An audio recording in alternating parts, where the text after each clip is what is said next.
Very very good morning students. आज हम जो एक पोएम पढ़ रहे थे जिसका नाम था a tiger in the zoo, उसका नेक्स्ट कॉम्प्रिहेंसिव क्वेश्चन आंसर्स पढ़ेंगे।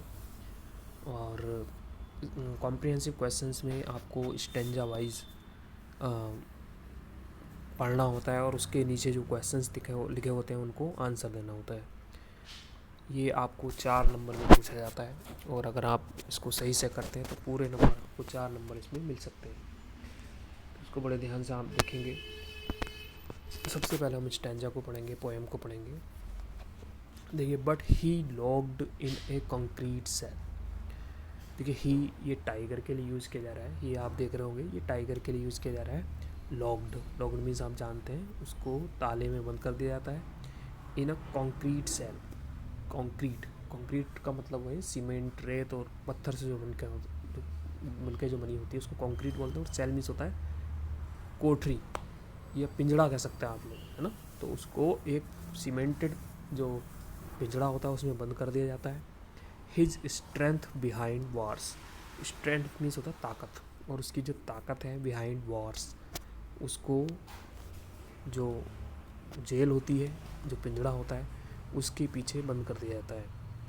मतलब कहने का ये है कि चीते को बड़ा उसका शोषण किया जाता है और चीते का जो स्थान है वो जंगल है, लेकिन उसको अनफॉर्चुनेटली बंद कर दिया जाता है। कहाँ बंद कर दिया जाता है? कंक्रीट सेल में। और उसकी जो ताकत होती है पूरी वो जेल के पीछे चली जाती है। Stalking the length of his cage. लेकिन जो चीता होता है वो अपने पिंजरे में कुछ ही कदम चलता है। स्टॉकिंग मीन्स होता है वॉकिंग, मीन्स चलना। The length of his cage, अपने ही पिंजरे में कुछ कदम वो चलता है। इग्नोरिंग विजिटर्स, वो जो विजिटर्स होते हैं, मतलब उसको देखने वाले जो आते हैं, जो लोग आते हैं, उनको वो इग्नोर कर देता है। इग्नोर मीन्स होता है अनदेखा कर देना, उनको अनदेखा कर देता है। ठीक है, तो ये आपका स्टैंजा कंप्लीट हो चुका है। इसी तरह के क्वेश्चंस आपको पूछे जाते हैं। अब देखिए, जो इसका जो क्वेश्चन है उसके बारे में बात करते हैं। फर्स्ट क्वेश्चन है, it what kind of a cell is he locked. चीते को, टाइगर को किस तरह की सेल में, किस तरह की जेल में बंद कर दिया जाता है? तो आपने पहले ही पढ़ा, देखो पहली लाइन है, he is locked in a concrete cell. तो ये हमारा आंसर हो जाएगा, he is locked in a concrete cell. Tiger को कंक्रीट सेल में बंद कर दिया जाता है। नेक्स्ट क्वेश्चन है, whose strength is behind bars. Whose means होता है किसकी, और स्ट्रेंथ मीन्स होता है ताकत। किसकी ताकत को जेल के पीछे डाल दिया जाता है? तो इसमें हो जाएगा टाइगर, है ना। The strength of the animal, या स्ट्रेंथ ऑफ टाइगर भी कह सकते हैं इसमें।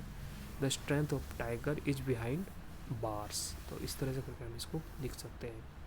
नेक्स्ट क्वेश्चन है, how does he react. How does he react. देखिए, जो चीता है वो कैसे रिएक्ट करता है, उसकी क्या प्रतिक्रिया होती है टू द विजिटर्स। उसको जो देखने वाले लोग आते हैं चीते को, तो उसकी क्या प्रतिक्रिया होती है ये बताना है। तो आंसर हो जाएगा the he ignore visitors. He ignore the visitors. जो लास्ट वाली लाइन आपने पढ़ी थी वही आ जाएगी, ही इग्नोर्स द विजिटर्स। इस तरह से करके हम इसको लिख देंगे। नेक्स्ट क्वेश्चन है, who is being ignored. Who means वो कौन है, हु मीन्स कौन होता है, इज़ बीइंग इग्नोर्ड, वह कौन है जिनको इग्नोर किया जा रहा है। किनको इग्नोर किया जा रहा है? तो आंसर हो जाएगा विजिटर्स। तो visitors are being ignored. Visitors जो है, जो उसको देखने वाले आते हैं चीते को, उनको इग्नोर किया जा रहा है। लास्ट क्वेश्चन बचा है, name the poem and the poet. आपको इसमें इस पोएम का नाम बताना है और पोएट का नाम बताना है। यहाँ तो आपको ऑलरेडी पता है टाइगर इन द जू की है ये, और इसके जो पोएट हैं वो लेस्ली नॉरिस है। लेकिन एग्ज़ाम टाइम में ये क्वेश्चन बड़ा ही टफ होता है, क्योंकि हमें इन लाइनों को पढ़ करके पता करना होता है कि किस पोएम में दिया गया है और ये इसके जो पोएट हैं वे कौन है। तो वहाँ पे एक चैलेंज होता है।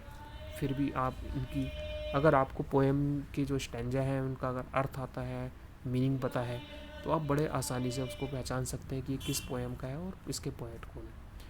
तो देखिए, इसका आंसर हो जाएगा, पोएम का नाम है टाइगर इन द जू और पोएट है लेस्ली नॉरिस। इस तरह से करके आप इसको लिख सकते हैं। तो आज आपका काम ये है कि आप इस स्टेंजा को बड़े ध्यान से पढ़ेंगे। मैं लाइन बाय लाइन आपको पढ़ा रहा हूँ और ज़्यादा काम नहीं दे रहा हूँ ताकि आपके माइंड पे एक प्रेशर क्रिएट हो। आप इतना ही कर लेंगे तो ये काफ़ी होगा। आप इसको अपनी अपनी कॉपी में साफ साफ राइटिंग में लिखेंगे और फिर इसको लर्न करेंगे। Thank you.